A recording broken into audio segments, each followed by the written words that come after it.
Hey guys, welcome to Crazy Days today. Cannon lids. We've all had these issues with finding cannon lids. Right now they kind of are in reasonable supply. Some people can find them, some can't. But I had a company called Forjars contact me, and so we're going to do a review on how their jar lids are doing.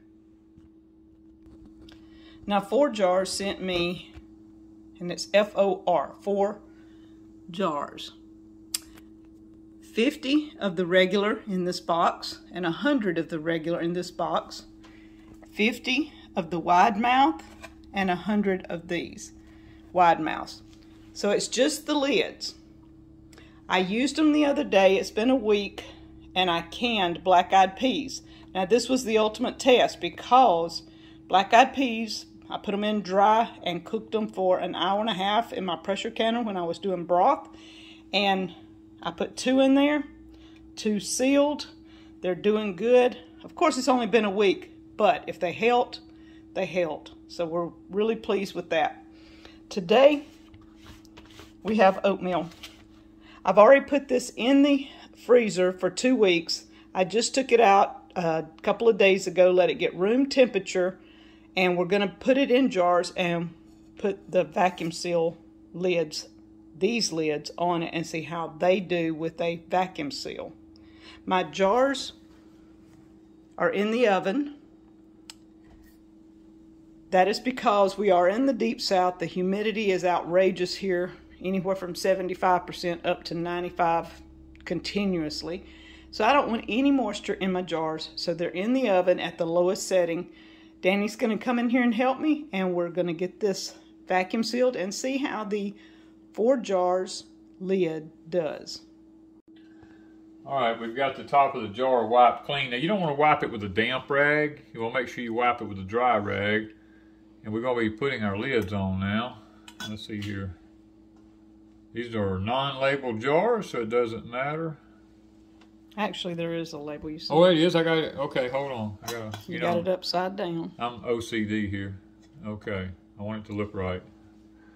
And this is just going to clamp right down on top of it. And I usually will hold a little pressure on mine. I've already got this sealed here. Shut down. Okay. Vacuum and seal. That's what we want.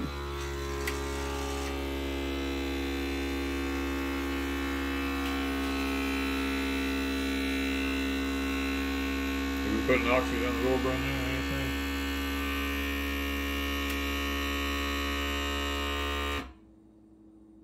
Okay. We gotta wait for the light to go off. Okay, it went off. Now, do you open this part? Mash the buttons on both sides. Okay. To relieve pressure. Relieve pressure. This is a new one. I've never yet actually used this one. This still got a lot of pressure on it. Well, pull the cord. Open it all the way. Still gonna have pressure, I'm afraid. It does.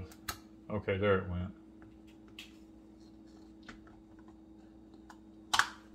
There we are. Is it sealed? Yep. All right, so 4 jars sealed really good with a vacuum sealer. Yeah, so that's what I do. I usually grab it like this right here. And if it pulls loose, it ain't sealed. All right, so the 4 jars is going to seal really well vacuum sealing. Yeah. So we got a few more to do.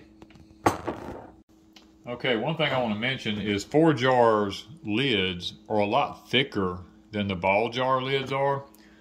And when we use ball jar lids, we had to put a second lid up in here in order for it to work. But because these are a thicker lid and more heavy duty, the last one, it only took 1 lid to make it happen. So we're going to see on the second one, will it do it also with just 1 lid here. All right, a little pressure down on this.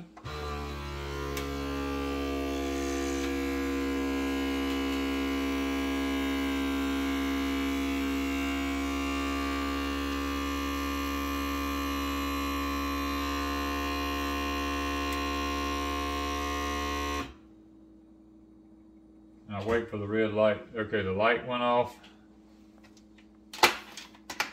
Let that release. You Pull this release loose. that. Let's just see here. It's sealed. Let's do the test. Awesome. Awesome. That's the best we've had with lids. That's the best we've had with lids this way. I'll have to admit that. Now, how long they stay, you know, are we going to put rings on them or are we going to just leave them like this? I usually leave them like that, but what do you think? I've got plenty of rings. I'm sitting here thinking it's so easy when you have stuff stored for something to bump it and to knock it loose, that because this is not canning. This is vacuum sealing. This is vacuum sealing. I might put the rings back on it, just not tighten them, but just put them back on there to keep something from hitting the edge of that and knocking it loose and us not be aware of it. And remember, I only do this with vacuum sealing. I don't do it with canning.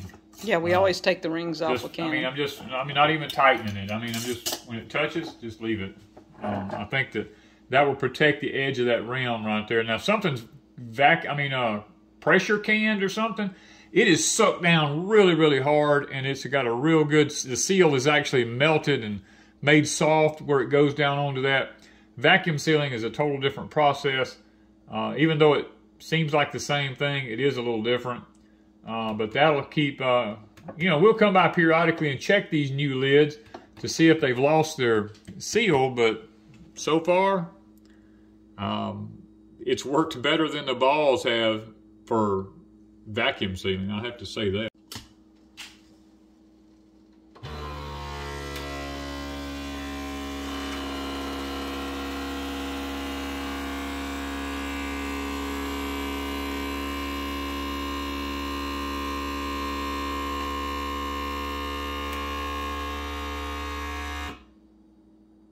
Wait for the light to go off. And it says that it's done. I'm going to try something a little different this time. Just to see if it has to do with the difference in the way you take it off. You know, we'll try another process here to see if the lid. To test. Ah, it worked. It's there. All right, a ring.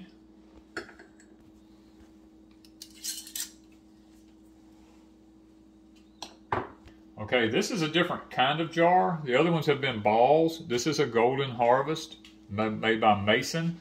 So we're going to see if there's any difference in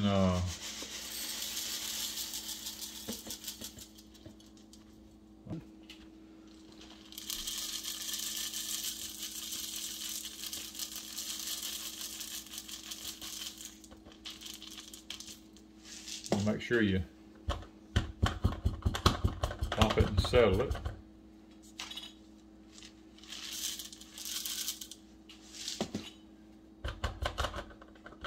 Another thing, see all this on this right here? Get down here where the light can see it. See all that dust? That's why we want to make sure we wipe that rim off, because I see dust all on the top of that rim right there. You don't want to use nothing wet. We just want to make sure we get it good and clean, because I don't want no problems. All right. So let's give this a click. I didn't really undo it a while ago, so maybe I don't have to. Okay.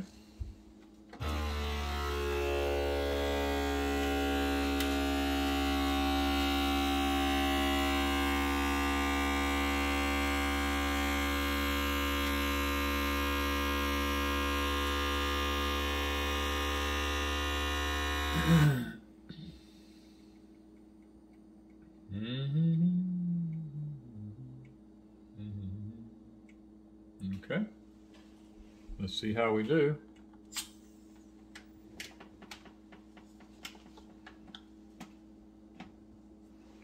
Worked on the golden harvest. Worked on the golden harvest. All right, so we'll put our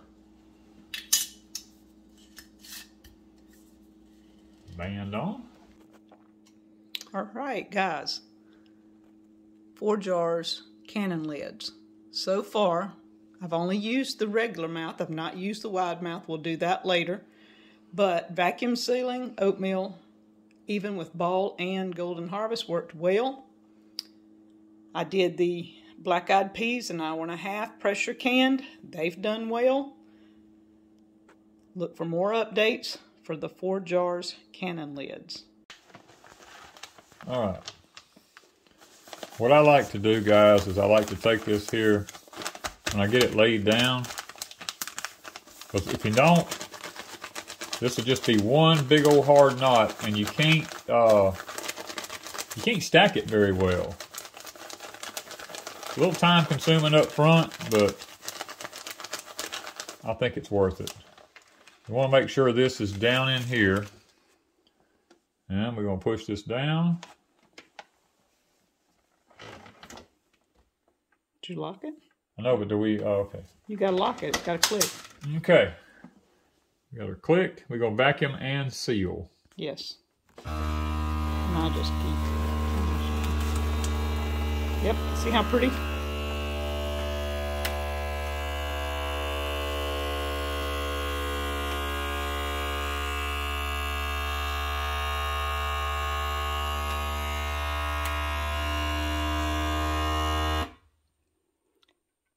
And this is an Avalon Bay vacuum sealer. I'm going to try and put a link in the description below if they have one. All right, the lights are off. See if it's sealed. Look at that. Hard as a rock. Now, Danny eats a lot of... I eat a lot of oatmeal. And don't jump on me because this doesn't say organic. Because I actually called Quaker and talked to them, and I've called other oatmeal companies, and I asked them, does organic mean that there's never been Roundup used on it, even in harvesting it? And all that any one of the oatmeal companies would tell me is, sir, it was grown organically. I said, was it harvested organically? Sir, it was grown organically. So it says it's non-GMO. There's no preservatives, no artificial flavors, nothing like that in it. So I'm not going to spend the extra tons of money for something that says organic when they can't prove to me that it didn't have Roundup used on it. So, look at that. It'll last a while, won't it? That will last a long. And see how I was talking about how thin it is? You can actually stack this now. Real good. And we put oatmeal on it. We put the date on it. That way... several years it'll last. It'll last for several years. Yeah, I mean, it won't even, you can't even bend it, break it. It's like a board. I also fold the tops back like this a lot of times, so when I'm pouring it in, see that there's dust that gets all over the bag. I don't know if you can see it or not, but there's dust that gets all over everything, and I always worry about the seal. So I folded this one back so I didn't have to worry about it getting on it. That way, maybe, and then I just take my fingers and wipe it, you know me, I'm a little OCD about everything. Then we'll do it once again. We'll put this down like this. Let me go ahead and get it laid out good and flat. Get this laid down in here, like so. Make sure. Because I'll be honest with you, the flatter you get it, the easier it is to... I'll go back and check, make sure I'm still good, which I am. All right.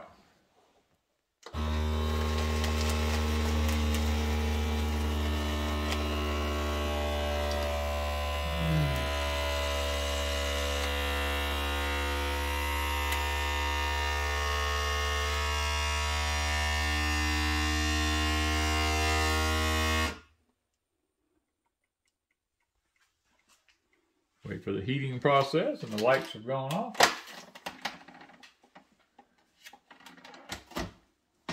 All right, now you could technically put this line closer up here so that you have, as you use this, you could reseal it if you had to.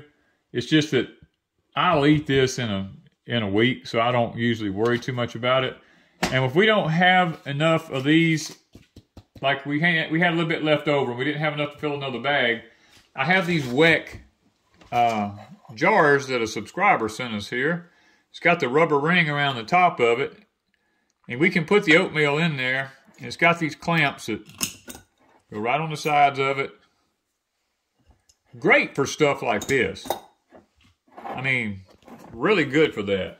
My OCD-ness is kicking in. It's WECK. And I've noticed with these, I put freeze-dried foods in them, and it keeps the air out. This is a great way to keep air out of something. Yeah, and you can still get these rubber rings right here. You can order replacements. And the clips. And the clips, you can get it all. WECK has really good jars. We use these for, like she said. And you can actually make jelly in these, I believe, can't you? I think you can put jelly in them, too. Yeah, I think just jelly and stuff like that you can put in them. But, guys, this is how we work on our food storage here at Deep South Homestead.